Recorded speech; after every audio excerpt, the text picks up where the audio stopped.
I accept myself. I'm unapologetic about it. I'm not perfect, but I like everything about myself. Where earlier years of my life, na-feel Torture ang inabot ng private driver ni Rian Ramos patungkol sa ampaw skandal ng tatlong beauty queens. Nagkaroon po ng serious illegal detention nung pagbalik niya, 3 days, no? At on top of that, meron pa violation ng anti-torture law, no? Samantha Palilio at doon sa sinalaysay niya to, no? Rian Ramos and Michelle D.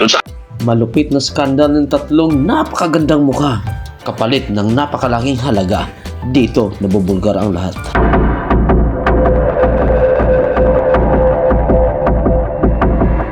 something has over you is only equivalent to the amount that you give it.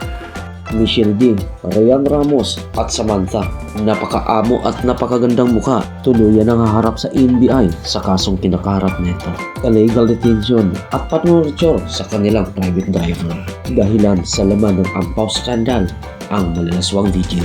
Tuluyan na at tutuluyan sa NBI sina Rian Ramos, Michelle D at Samantha dahilan sa pagtorture ng kanilang private driver dahil nga sa ampaw skandal. Kapalit ng kanilang dignidad at vulgarity sa hindi inaasahang pagkakataon sa iskandalo na ito. Marami ang nababahala sa kasong ito dahil nga ma-impluwensya sina Rian Ramos, Samantha at Michelle D, ang tatlong muka na sanay hinangaan ng karamihan sa bansang Pilipinas. Pero giit ng driver, tuloy ang kaso at walang atrasan sa tulong na rin ng Volunteer Against Crime and Corruption, President Boy Arsenio Evangelista, at sa ilang mga dokumento at ebidensya na buhay na ipapakita laban kina Rian, Samantha at Michelle D.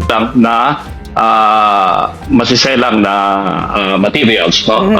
Hindi sa USB, kundi ang tawag nila film eh. Kasi last week, lumapit sa akin yan, pinupunta ko sa bahay, nagkaroon kami ng cross-examination dyan for about 2 hours at direct examinations, no? Then ang PACC finally na-convince niya that we will take recognition of his case. Kaya ni-refer po namin sa NBI last Wednesday.